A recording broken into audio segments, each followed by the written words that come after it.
Well, joining me now is Alan McDonald from the Employers and Manufacturers Association. Alan, for employers, those numbers are going to be frightening. Yeah, if it's 125,000, that's a nightmare.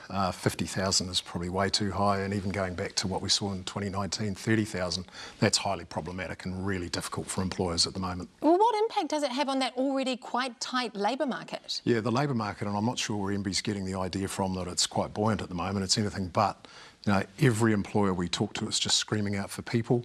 All of our employers, all our members are saying that the single biggest handbrake on business growth is the lack of people, and that was confirmed today again in NZIER's survey, which came out saying, 70% are looking for highly skilled, 69% looking for what the government calls low to medium skilled, but you know, they're highly skilled people, they just get paid less than the median wage. Right, and Alan, we know that Kiwis have always left New Zealand as a rite of passage for many, and we've struggled with this problem for decades, but in the past we've been able to turn the tap on with immigration. Yeah, and that's the factor that's driving a lot of the worry, is that with the borders shut at the moment and not really, the immigration rebalance isn't going to open the tap as much as it was, and that's okay, but we haven't had time to prepare for that.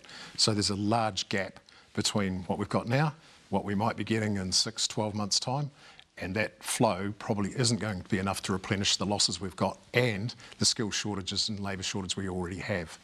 So what happens, Alan?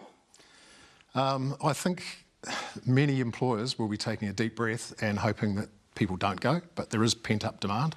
We've lost 3 of our own staff in the last 6 months just going to Australia. Many employers now are turning to things like working with their teams on career development, additional training, getting highly involved with their workforce and giving them all the encouragement they can to stay. So very flexible working agreements, training time, you know, working with flexibility around looking after kids, doing extra school work, all those kinds of things. So they're trying to be as helpful as possible, and they've held on to an awful lot of staff during the various lockdowns and things like that. So that I think, you know, that work and that building that loyalty, that's the time you'll get rewarded.